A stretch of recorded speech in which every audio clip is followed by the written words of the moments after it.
경북대병원 조합원 여러분 반갑습니다. 저는 의료연대 본부 사무국장 현지연이라고 합니다. 윤석열 정부가 들어서고 나서 여러 정책들이 지금 발표되고 있는데요. 특히 공공기관에 대해서 여러 정책들이 마구마구 쏟아지고 있습니다. 그래서 그 정책들을 하나하나 살펴보고 의료연대 본부의 하반기 투쟁 계획까지 설명을 드리는 교육을 진행하고자 합니다. 먼저 최근 정세를 확인해 볼 텐데요. 경제 정세부터 확인해 보겠습니다. 그래도 요새는 좀 휘발유 값이 좀 낮아져서 다행이긴 한데 소비자 물가가 계속해서 오르고 있는 것을 확인할 수 있습니다.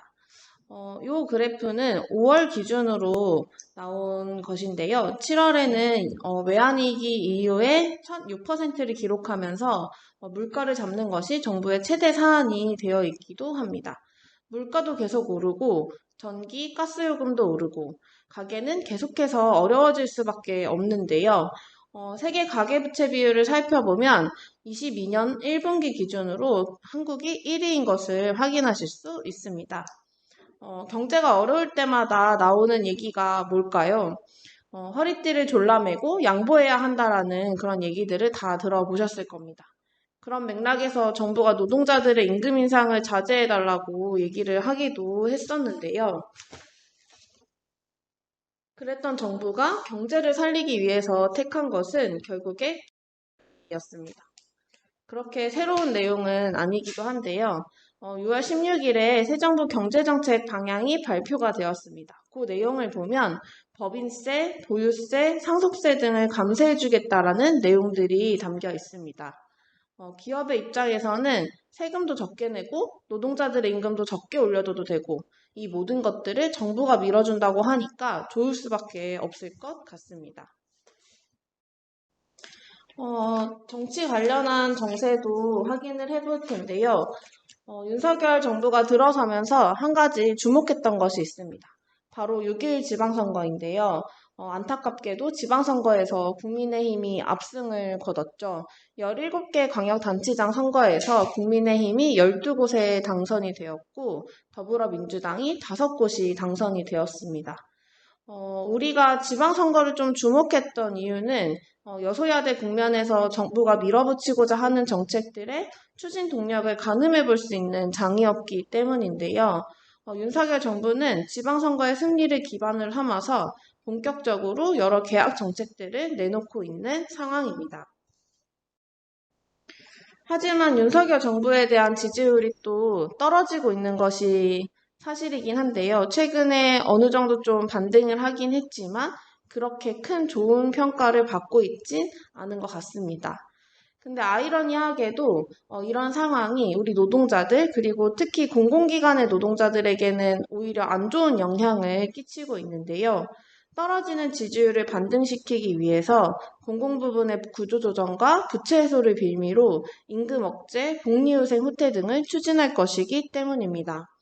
상대적으로 안정적인 대기업 그리고 공공기관 노동자들을 때려잡으면 사람들이, 국민들이 자기를 좋아해 줄 거라고 생각을 하는 거라고 볼 수 있겠습니다.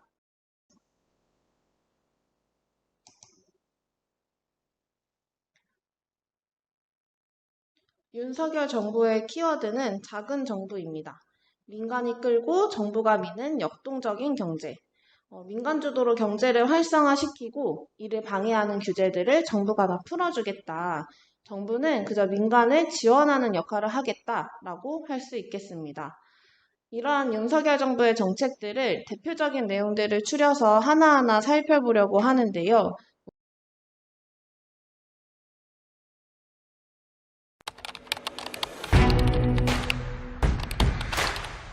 주 52시간이라고 하는 게 중소기업에서 창의적으로 좀 일을 해야 하는 그런 경우에는 굉장히 비현실적이고 비현실적인 제도들은 다 철폐해 나가도록 하겠습니다.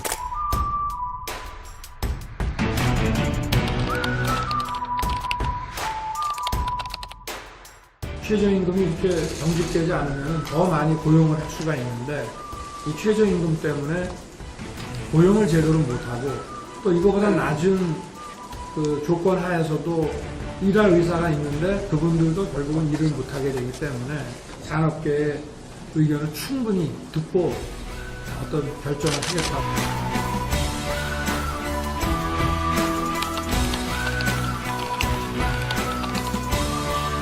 중대재해 처벌법에 대해서는 관련 시행 연구와 형사집행의 현실적인 운영 과정을 통해서 기업을 하는 분들이 의욕을 잃지 않도록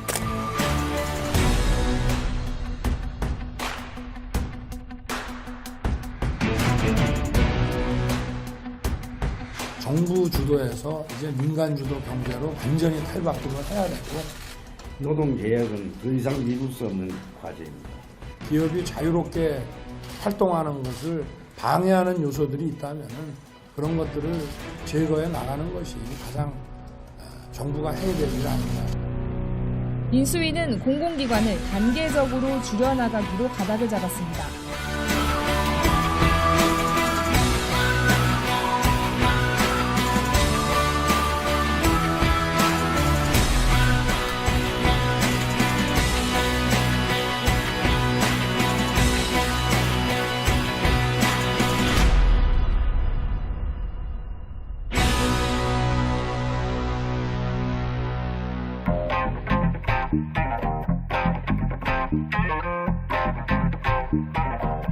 윤 대통령 당선자는 말로는 의료 공공성 강화 필요성을 공감한다고 한다.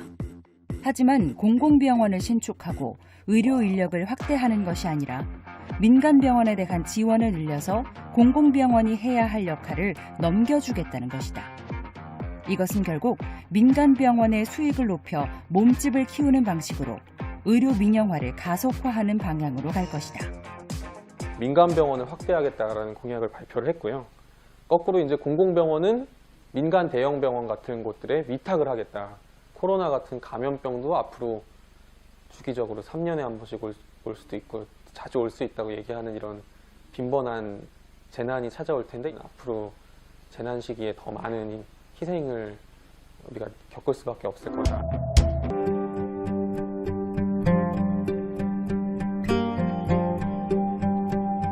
정부 주도가 아닌 민간 중심의 경제로 전환하여 윤 당선인은 공공부문 비정규직 정규직화 정책과 공공기관 확대 정책 등 국가의 책임을 높이는 데 비판적이었다.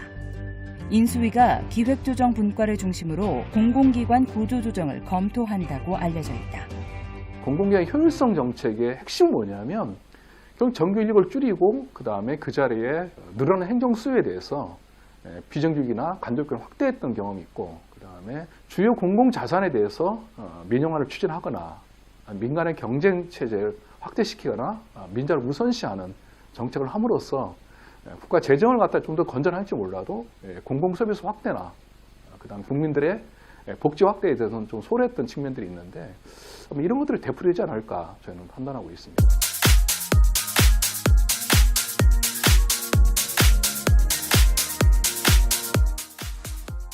윤 당선인이 말하고 있는 세대 상생형 임금 체계는 고임금자는 성과급으로, 저임금자는 직무급으로 모두의 임금을 낮추는 방식인 직무 성과급제로 임금 체계를 변경하겠다는 것이다. 더 나아가 근로자 대표와의 서면 합의만으로도 집단적 동의 절차 없이 결정할 수 있게 임금 체계 변경 절차를 간소화하겠다고 한다. 직무 성과급제를 공공기관부터 전반적으로 도입하겠다라고 이야기를 하고 있고요. 이미 기획재정부의 경영평가 지침에 직무급제 도입에 따른 가점 제도가 도입되어 있는 상태입니다. 그래서 실제로 윤석열 새로운 정부가 이 직무성과급제를 강하게 밀어붙인다고 하면 지침을 통해서 경영평가 성과급을 매개로 강요하고 집중적으로 도입할 가능성이 높다고 생각하고 있습니다. 그런데 이 모든 일들이 지금의 여소야대 속에서 가능할까? 너무너무 가능하다. 과거 박근혜 정부 때 취업규칙 불이익 변경 요건을 장관 지침으로 대폭 완화하려 했었다. 똑같다. 그때처럼 국회를 거치지 않고 제왕적 행정 권력을 남용할 것이 뻔하다. 최저임금이나 중대재해 기업처벌법 후퇴? 공공부문 임금체계 개혁? 법 개정이 아니라 제도 운용이나 시행령 개정, 지침을 통해 할 것으로 보인다. 공공부문에 대한 공격? 마찬가지다. 법제도를 개혁하거나 전국 단위의 쟁점을 형성하기보다 단위 사업장을 바로 치고 들어오는 공격을 강행할 공산이 크다. 박근혜식 노동계약 시즌2에 이명박식 공공기관 공세 시즌2가 더해진 최악의 상황이다.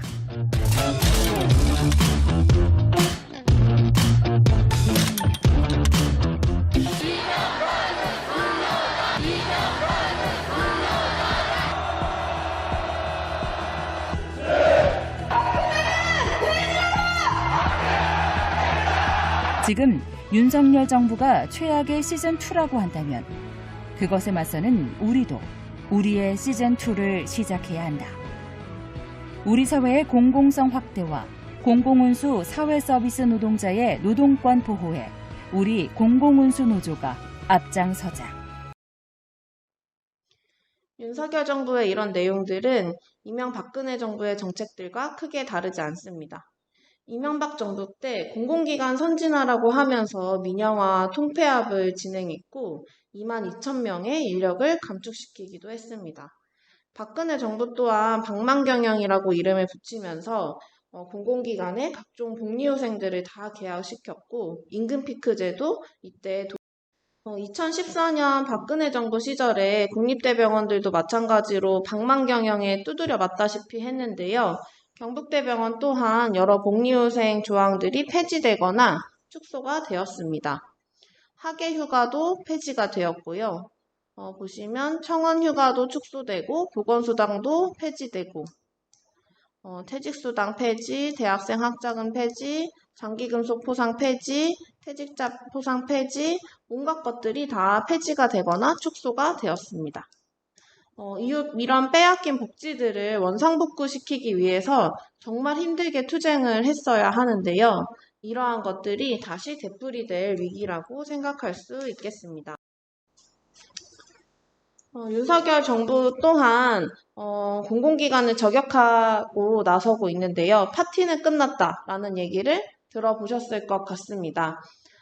그동안 공공기관들의 노동자들이 파티했다라는 내용인데요. 공공기관들은 돈을 많이 받아가면서 생산성은 떨어지고 부채 비율은 높다라고 하면서 공공기관들을 다시금 골칫덩어리로 만들어버리고 있습니다. 공공기관을 선보겠다라고 하는 것의 첫 번째는 기능 조정 및 인력 감축인데요. 아까 얘기 드렸던 그 새 정부 경제정책 방향에도 다음과 같이 제시가 되어 있기도 합니다. 그리고 7월 29일에 하나가 더 발표가 되었는데요. 바로 공공기관 혁신 가이드라인입니다. 그 안에는 민간과 중복되는 역할들은 기능을 적극적으로 축소해라. 민간이 하게 하고 공공기관들은 발을 빼라 라고 얘기하고 있습니다. 병원을 한번 예를 들어볼까요? 공공병원이 과연 민간병원보다 경쟁력이 높다고 할 수 있을까요? 아니면 공공병원의 역할은 꼭 공공병원에서만 할 수 있을까요? 그냥 공공병원이 굳이 하지 않아도 민간병원의 역할을 강화하면 되는 문제 아닐까요? 정부는 민간병원을 강화하면 된다라고 얘기를 할 것입니다. 나중에도 얘기 드리겠지만 공공정책 수가라는 이름으로 이미 그런 정책들이 제시가 되고 있기도 합니다. 그러한 기능들을 다 축소하라라고 하는 것이 첫 번째 혁신 가이드라인의 내용입니다. 두 번째는 인력 감축을 얘기하고 있는데요. 정원과 현원이 차이가 있을 경우에 현원에 맞춰서 정원을 감축하라라는 얘기이고 23년도에도 정원은 감축하는 방향으로 해라라는 내용들이 담겨져 있습니다. 22년도에 정현원을 맞추고 나면 그 다음에 퇴직자도 발생하고 할 테니 그런 자연 감축분을 정원에 또다시 반영해서 정원을 감축하라는 내용인데요. 경북대병원을 보면 올해 6월 30일 일자로 했을 때 정원과 현원 차이를 알 수 있습니다. 정원을 보시면 5,664명인데 현원이 4,849명입니다.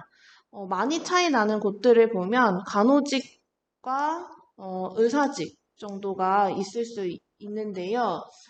이렇게 보면 약 800여 명이 넘는 정원이 잘리게 되는 예정입니다. 다음으로는 복리후생도 혁신 대상이다라고 얘기를 하고 있습니다. 이미 2014년도에 많은 복지들을 잘려봤기 때문에 다 아실 것 같긴 한데요. 국가공무원에 비해서 과도한 수준의 복리후생 및 복무제도를 조정해라 라는 내용입니다. 자체 점검 체크리스트를 만들어서 점검하고 또 정부 공개 사이트에 공시를 해야 하고요. 인건비, 부서 운영비, 이런 경상경비를 포함해서 올해 하반기에 예산의 10% 이상을 절감하고 23년에는 이에 추가해서 3% 이상을 삭감할 것을 지시하고 있습니다. 이런 방식으로 계획을 짜서 8월 말까지 어떻게 복리후생들을 다시 조정할지 교육부에 제출을 해라 라는 지침이 내려온 상황이고요. 또 하나 내용으로는 직무성과급제 도입을 얘기하고 있는데요. 정부는 이것을 세대상생형 임금체계라고 얘기하고 있습니다. 왜 세대상생형이냐? 근속연수가 쌓일수록 임금을 더 많이 받는 연금급 형태의 지금 임금체계가 우리 모두를 힘들게 한다라는 내용인데요.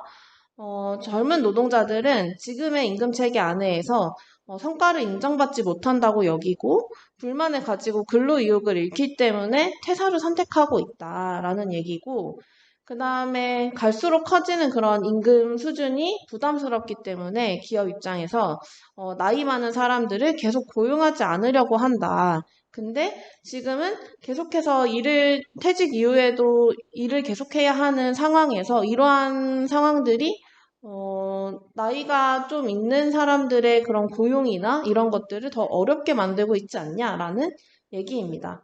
그래서 이를 직무성과급으로 뜯어 고쳐가지고 젊은 노동자들도 일하게 하고 퇴직을 앞둔 노동자들도 더 오래 일할 수 있도록 하겠다라고 포장을 하고 있는 건데요. 한술 더 떠서 이런 것들을 도입하는 기관에 대해서 인센티브를 지급하겠다고까지 하고 있습니다. 심지어는 임금체계 개편을 할 때 노동조합 대표가 아니라 근로자 대표와의 합의를 통해서도 가능하게 하겠다라고 국정과제 이행계획서를 통해서 얘기를 하고 있는 상황입니다. 우선 직무성과급제가 뭔지 그리고 왜 문제인지에 대해서 간략하게 설명을 드릴 텐데요. 말 그대로 직무에 따라 그리고 성과에 따라 임금을 차별해서 지급하겠다라는 내용입니다. 직무성과급제가 도입되면 직종에 따라서 차등하게 임금이 결정되는데요. 예를 들면 임상병리사는 임상병리사 임금, 간호사는 간호사 임금, 청소노동자는 청소노동자 임금 이렇게 임금이 정해지게 됩니다. 지금과 크게 다르지 않다고 생각될 수도 있겠는데요. 이렇게 됐을 때 가장 먼저 드는 생각은 무엇일까요? 바로 저 직종 C, 미래에 받게 되는 그 직종에 따른 임금 체계가 달라졌을 때 제일 많은 임금을 받는 직종이 무엇일까? 나는 거기에 속하는 걸까? 라는 생각이 먼저 들게 될 것입니다. 나는 제일 높게 책정됐기 때문에 괜찮아 라고 생각하는 순간 직종별로 노동자들이 분열될 것입니다. 이 내용은 공공기관 보수체계 개편 연구 용역이라고 2018년도에 기재부에서 연구 용역을 했던 내용인데요. 특히 병원 사업장을 예시로 들고 있습니다. 여기서 또 확인할 것은 같은 직종 내에서도 분류를 한다는 것인데요.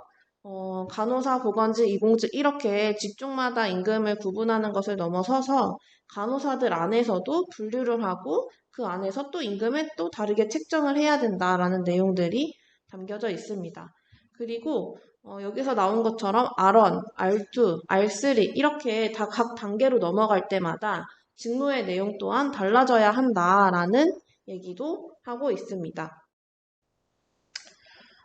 두 번째 문제는 승진의 문제도 걸리게 되는데요. 지금은 연차가 쌓일수록 어느 정도까지는 자동 승급이 되고 있잖아요. 근데 직무성과급제가 도입이 되면 자동 승급은 없어집니다. 승진하지 못하면 계속해서 그 등급에 머무르게 되는 것인데요. 다시 한번 그 기획재정부에서 진행했던 연구 용역 보고서를 보면, 승진하지 못하면 요 네모칸 안에 박스에 갇혀서 더 이상 임금이 오르지 못하는 것들을 확인할 수 있습니다. 세 번째로는 성과차별이 또 있다는 건데요. 같은 박스 안에서도 성과에 따라서 임금 인상 차등률을 다르게 적용한다라는 내용입니다. 같은 6급이라 하더라도 그 안에서 또다시 등급을 나눠서 성과 차등률을 주겠다라는 내용들이 있는데요. 이것을 고가차등형 범위직무급이라고 부릅니다. 이건 새만금개발공사 사례인데요. 일괄적으로 임금 인상률을 정하고 개인에 대한 평가들을 다 통해서 인상률을 추가로 부여한다라는 얘기입니다. 일괄적으로는 뭐 1% 정도 전체 직원들에게 임금 인상률을 적용하고 나의 평가의 결과에 따라서 추가로 뭐 3%, 4% 아니면 뭐 2% 이런 식으로 아예 인상률이 개개인마다 책정이 되게 되는 방식입니다. 사실 병원의 일은 환자의 생명을 대상으로 하고 있고 모든 노동자의 협업으로 이루어지는 것이기 때문에 기본적으로 성과 책정의 대상이 될 수 없다라고 생각하고 여러 차별을 전제로 하고 있고 노동자들 간의 갈등과 분열을 일으키는 이런 직무성과급제는 반드시 막아야 된다라고 할 수 있겠습니다. 만약에 직무성과급제가 들어온다라고 했을 때 환자를 대상으로 우린 경쟁하게 될 것이고 검사를 더 많이 찍어낼수록 아니면 뭐 비급여 진료를 더 많이 제한하고 의료 수익을 더 많이 낼수록 성과를 우리가 받게 된다면 결국에 피해를 보는 것은 환자들이 될 수밖에 없을 것이기도 합니다. 그래서 직무성과급제의 문제는 노동자들을 경쟁에 내몰고 이러한 것도 분명히 있지만 의료 공공성을 하락시킨다는 면에서도 꼭 막아야 되는 과제라고 할 수 있겠습니다. 지금까지 얘기 드렸던 내용들이 현장에 적용된다라고 하면 굉장히 끔찍한데요. 정부는 이를 현실화시키기 위한 압박할 계획까지 다 세워놓았습니다. 우선 각 기관들이 TF를 구성하게 했고 자체 점검 등을 진행을 해서 8월 말까지 각 기관에 맞는 혁신 계획을 제출해라 라고 지침을 내린 상황입니다. 교육부랑 기재부 또한 관련한 TF를 구성을 해서 각 기관들이 혁신 계획을 얼마나 잘 이행하고 있는지 지속적으로 점검하고 조정하겠다라고 얘기를 하고 있고요. 또 경영평가의 평가지표를 신설하고 이를 평가에 반영해서 인센티브까지 주려고 하고 있습니다. 그럼 어떻게 될까요? 이것은 경북대병원이 교섭 때마다 들고 나오는 계약안들입니다. 보시면 교육부 지적사항이다. 그리고 경영평가 지적사항이다. 라고 하면서 온갖 것들에 대해서 계약안을 교섭 때마다 내놓습니다. 다 삭제, 이런 투성이죠. 2018년도에도 그랬고 2021년에도 그랬습니다. 아마 병원들은 될 때까지 계약안을 들고 나와서 교섭을 망쳐놓겠죠. 왜냐하면 이런 것들을 잘 해야 경영평가 점수를 잘 받을 거고 인센티브까지 받을 수 있기 때문입니다. 이 영상을 기억하실지 모르겠는데요. 임금 피크제 도입 당시에 나왔던 공익 광고입니다. 지금 116만 명의 우리 아들과 딸이 일자리를 찾고 있습니다. 취업을 포기가 아니라 제가 하지 않았는데 그걸 포기라고 말을 할 수 있을까요? 화가 나죠. 왜 화가 안 나겠어요? 다 아는 얘기, 다 아는 문제와 해결 방법도 다 아실 텐데 안 하는 거잖아요. 안 하는 거야? 네, 그럼요. 안 하는 거죠. 노사정 대타여 우리 아들과 딸이 애타게 기다립니다. 임금 피크제를 반대하는 노동조합이 악의 축인 것처럼 나와 있죠. 청년들의 미래를 막고 있는 걸림돌로 묘사를 해 놓았습니다. 이번에도 마찬가지일 겁니다. 오히려 청년도 좋고 정년 앞둔 노동자들에게도 좋은 무려 모든 세대가 상생하는 개혁안을 정부가 내놓았는데 노동조합이 막고 있다. 이렇게 얘기를 할 거고 더구나 임금도 많이 받고 생산성도 떨어지는 자기들만 안정된 일자리를 차지하고 있는 그런 기득권 세력, 공공기관 노동자들 이렇게 여론을 호도할 것이 불보듯 뻔한 상황입니다. 윤석열 정부는 노동시간 관련해서도 얘기를 하고 있습니다. 120시간, 92시간 일해야 된다. 이런 얘기를 다 들어보셨을 것 같은데요. 워낙에 그 선거 시기에도 이러한 내용들이 이슈가 되곤 했습니다. 그래서 바쁠 때 바짝 일하고 쉬고 싶을 때 쉬면 된다라는 얘기인데요. 이 내용들이 새 정부 경제정책 방향 내용에도 고스란히 들어가 있습니다. 현행 법상으로는 일주일에 연장근무를 12시간까지 하게 되어 있는데 이걸 계산하는 단위를 일주일이 아니라 한 달을 기준으로 하겠다라는 내용이고 이걸 산술적으로 계산을 해보면 일주일에 92시간까지도 일하는 게 가능해집니다. 근로시간 저축계좌제도 얘기를 하고 있는데요. 그렇게 연장근무한 것들을 모으고 모아서 쉬고 싶을 때 쉬어라 라는 얘기입니다. 근데 실제로 현장에 적용됐을 때 그렇게 진행이 될 수 있을까라는 생각을 해볼 수 있을 텐데요. 동산병원 같은 경우에 이미 그러한 사례들이 있었습니다. 연장근로 수당을 주지 않고 그걸 모아서 대체휴무로 지급하게 하는 방식이나 대가대병원 같은 경우에도 노동조합이 생기기 이전에 평일에 한두 시간씩 일찍 퇴근하게 하고 그걸 모아가지고 토요일에 근무를 시키게 하는 주 6일제를 하게 하는 이러한 사례들이 있었습니다. 그래서 이렇게 개편이 된다라고 했을 때 현장에 얼마나 악용될지 이런 것들이 상상해 볼 수 있을 것 같습니다. 6월 29일에 국무조정실이 각계각층에 이제 고용노동 분야의 덩어리 과제에 대해서 의견을 듣겠다라고 하면서 공문을 보냈는데요. 이러한 내용들이 예시로 들어가 있습니다. 요구사항을 수합할 테니까 이러한 내용들을 예시로 주면서 의견을 달라라고 한 건데요. 고용노동부에서는 단순한 예시였다라고 하면서 해명을 하긴 했지만 결국에 경영계에서 그동안 요구했던 내용들을 그대로 예시로 제출하고 있는 상황을 보면 앞으로 다가올 노동계약이 얼마나 심각할지 예상해 볼 수 있을 것 같습니다.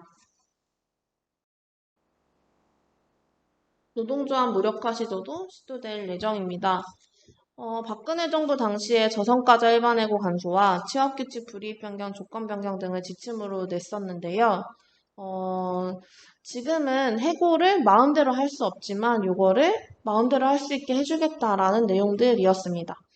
노동자가 업무 능력이 결여되거나 근무 성적이 부진했을 때도 정당한 해고 사유로 인정하겠다라는 내용들을 추진하려고 했었고 이걸 취업규칙이나 단체협약에 규정을 하도록 했었는데 지금 취업규칙 불이익 변경 같은 경우에는 과반 이상의 노조나 노동자들의 서명을 받아야 하지만 이거를 쉽게 할 수 있도록 사회통념상 합리성이 인정되면 그러면 쉽게 말해서 사회적으로 그럴만하다라고 인정이 되면 노동자들의 동의를 받지 않아도 변경할 수 있게 하겠다라는 내용들의 지침까지 주어진 것입니다. 노동조합의 대표성을 무시하고 노동자들 개개인 또한 무시한 내용들이었는데요. 이러한 시도들을 이번에도 똑같이 언급하고 있습니다. 그동안 성과급제 도입이 어려웠던 건 노사 합의를 해야 했기 때문에 어려웠다라고 지적을 하면서 이것을 해결할 방안을 마련하겠다.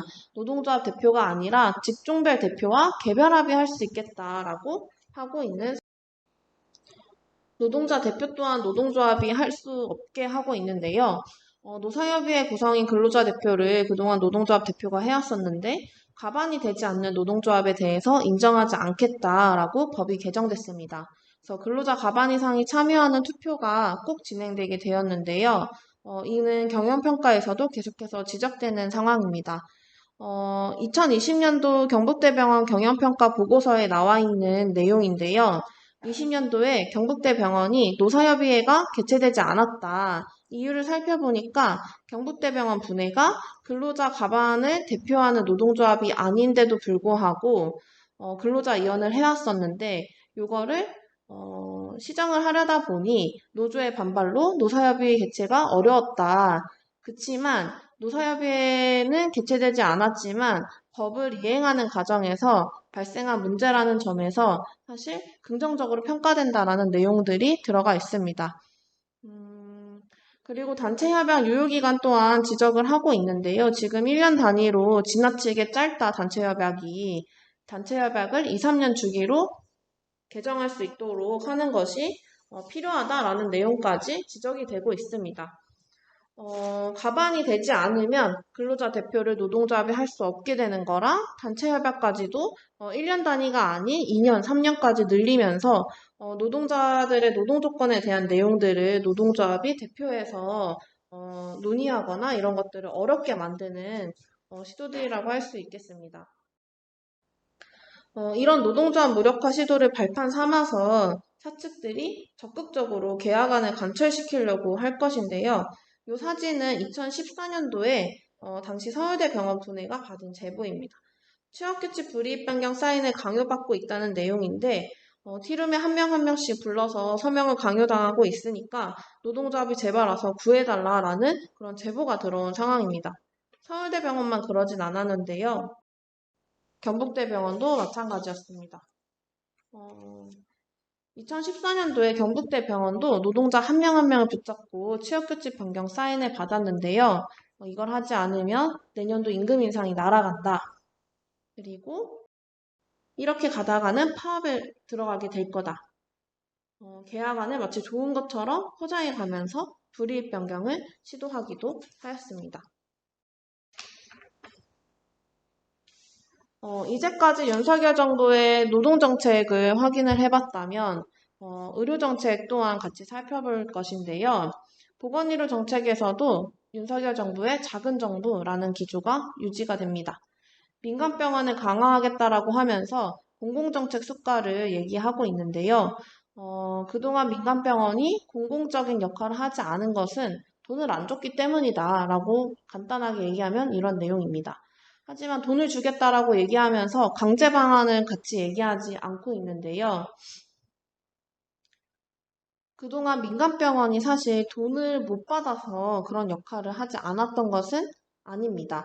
코로나 시기에도 손실보상금이나 여러 지원금의 형태로 많은 돈을 받았음에도 불구하고 환자 치료에 적극적이지 않았는데요. 이러한 현실들은 무시한 채 돈을 더 주면 그 역할을 하겠지라고 생각하는 것이라고 볼 수 있겠습니다. 국립대병원 분원 설치와 상급종합병원의 분원 설치도 얘기하고 있긴 한데요. 한편으로는 공공병원의 민간 위탁 운영을 같이 얘기하고 있기도 합니다. 지금 핫한 쟁점 중에 하나인데, 경북의 포항의료원, 안동의료원, 이제 김천의료원, 그리고 대구의 대구의료원, 이 모든 것을 경북대병원에 위탁 운영을 맡기겠다라고 합니다. 민간병원이 아니라서 다행이라고 생각할 수 있을지도 모르겠지만, 이 네 군데의 의료원을 경북대병원이 다 민간 위탁을 할 수 있을까요? 경북대병원 가랑이가 찢어질 수도 있을 것 같은데요. 그런 상황에서 경북대병원에 맡기려고 했는데 어쩔 수 없이 경북대병원이 거부했기 때문에 민간병원에도 맡겨야 된다라는 이런 얘기를 하지 않을까요? 더구나 이미 윤석열 정부의 후보 시절부터 민간 위탁 운영은 공약에도 나와 있던 내용입니다. 지방의료원의 민간 위탁은 의료 전달 체계를 강화하는 취지에서도 어긋날 뿐 아니라 이미 실패한 정책으로 평가를 받고 있는데요. 마산의료원, 이천의료원, 군산의료원 등이 90년대 말에 민간 위탁이 진행된 이후에 1인당 진료비가 2배 넘게 증가한 바 있습니다. 공공의료 강화의 측면에서도 우려하지 않을 수 없는 상황입니다. 윤석열 정부는 의료민영화 정책, 상업화 정책 또한 열심히 추진하려고 하고 있는데요. 특히 데이터 산업에 집중을 하고 있습니다. 정보공단이나 심평원이 갖고 있는 그런 환자 정보들을 가명화해서 제약회사, 의료기기 회사, 보험회사 등 민간기업에 넘겨주겠다라는 내용인데요. 이미 2020년도에 개인정보보호법이 개정이 되면서 가명 처리한 그런 정보들 같은 경우에는 개인의 동의를 받지 않아도 민간기업에 넘겨도 된다. 판매하고 활용할 수 있도록 하겠다라는 내용으로 법이 개정된 상황입니다. 가명 처리됐기 때문에 상관이 정말 없을까요? 국회에서도 지적이 된 바가 있는데요. 미국 하버드대 연구팀이 연구한 결과 한국인 사망자 2만여 명의 처방전을 가지고 분석을 해봤는데 주민등록번호를 100% 복원하는 데 성공했다라고 합니다. 주민번호 특성상 각 자리가 가지는 의미가 있고 하다 보니 다른 정보와 결합했을 때 쉽게 가명화를 풀 수 있다라는 내용들인데요. 문제는 이러한 개인정보들이 어떻게 활용되느냐, 제 문제일 것입니다. 상상을 좀 해보면 우울증이 있다는 것을 알게 된 기업들이 개개인을 채용을 하려고 할까요? 아니면 어떤 위장 문제가 있다는 사실을 알게 됐을 때 민간보험 회사들이 이 사람을 가입시켜주고 싶을까요? 실제로 이러한 것들이 악용되고 있기도 합니다. 미국 같은 경우에는 건강보험 제도가 이제 직장에 따라서 가입이 되어 있는데요.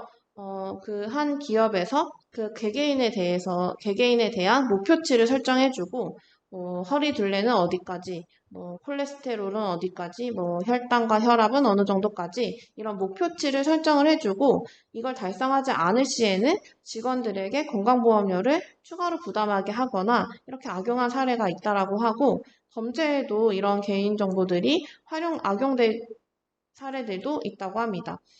희귀병에 걸린 사람들의 정보들을 모아서 보이스피싱이나 이런 것들을 진행했던 사례들이 있는 것인데요. 이 내용은 삼성화재에서 의료기관들을 돌아다니면서 업무 협약을 체결하자라고 하면서 제시했던 내용들을 뉴스타파에서 취재한 내용입니다.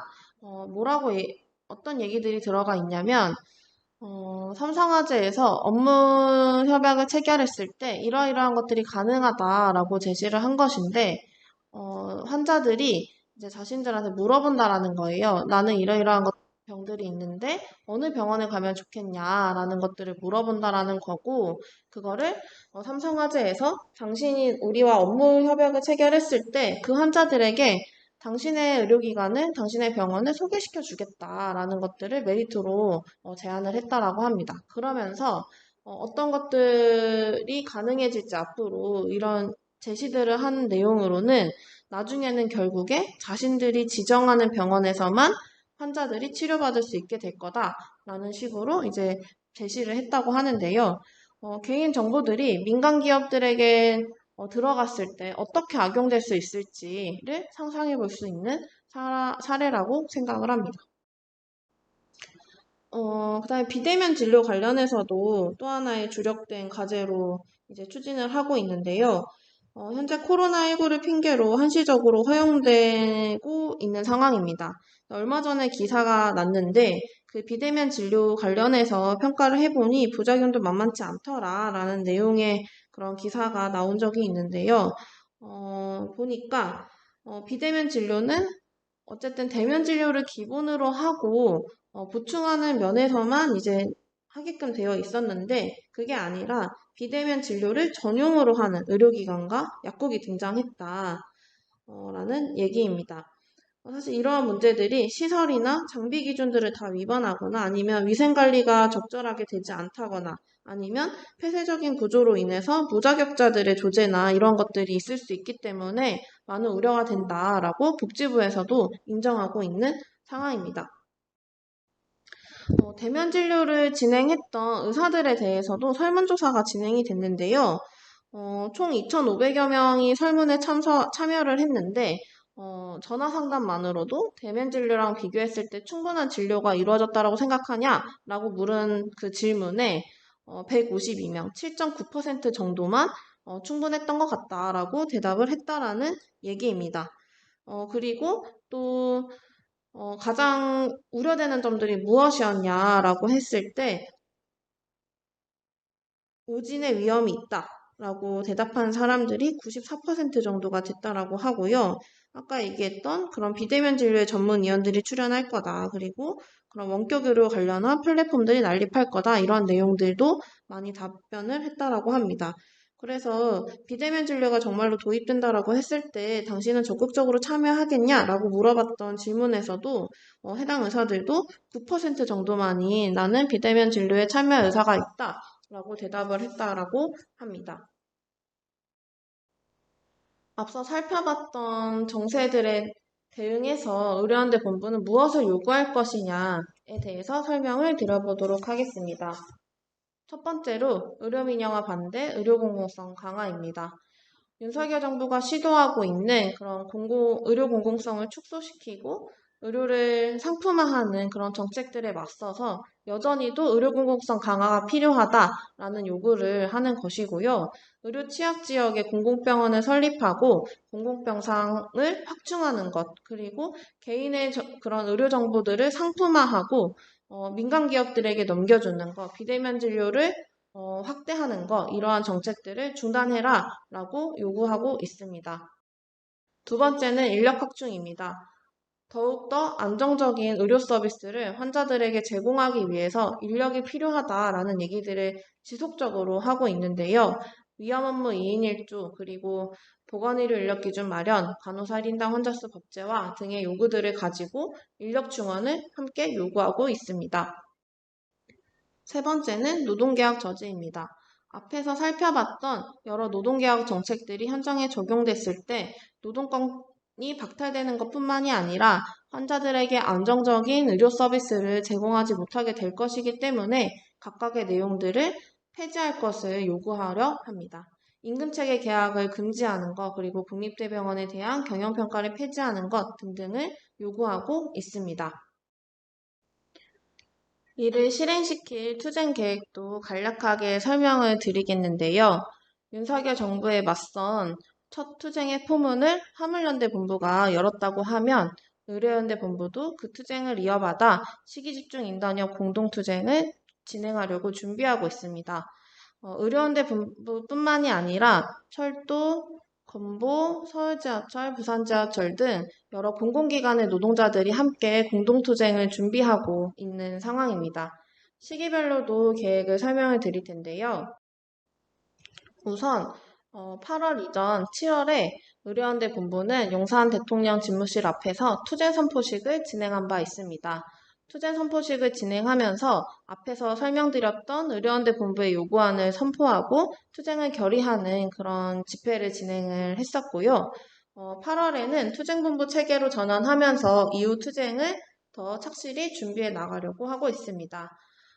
공공기관 혁신 가이드라인 관련해서 8월 23일에 의료연대 본부 기자회견을 진행하기도 했고요. 공공기관 혁신 가이드라인과 같은 경우에는 의료연대 본부뿐만이 아니라 한국노총과 함께 양대노총 공동대응들을 또 진행하고 있습니다. 그래서 8월 30일에 한국노총과 민주노총 모든 공공기관의 노동자들이 모여서 공공기관 혁신 가이드라인 폐기를 요구하는 결의대회를 진행을 하려고 합니다. 9월에는 윤석열 정부의 첫 정기국회 시즌인데요. 국정감사 등을 통해서 공공병원의 인력 문제 그리고 의료상업화 문제들을 제기하려고 합니다. 앞에서 설명드린 의제별로의 그런 여론화 계획이나 대국민 선전전 등을 10월에 진행을 하려고 하고요.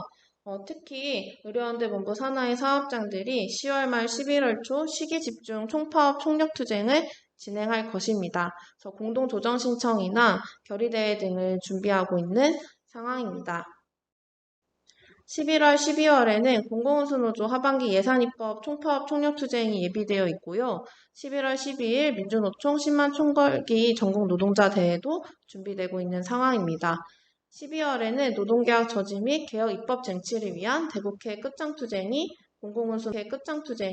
공공운수노조와 민주노총 차원에서 준비되고 있습니다. 윤석열 정부의 정책을 하나하나 살펴보고 현장에 적용될 때 어떤 일들이 벌어질지에 대해서 확인을 해보았는데요. 이에 맞선 의료연대 본부의 요구와 투쟁 계획들을 또 같이 확인을 했습니다. 경북대병원 조합원들 그리고 의료연대 본부의 조합원들, 공공운수노조, 민주노총의 조합원들이 다 같이 공동투쟁을 결의하고 준비해 나가고 있는 상황인데요. 윤석열 정부의 노동계약과 의료민영화 상업화 정책에 맞서서 노동권을 지키고 의료공공성을 강화하는 투쟁을 우리가 함께 해나갔으면 좋겠습니다. 감사합니다.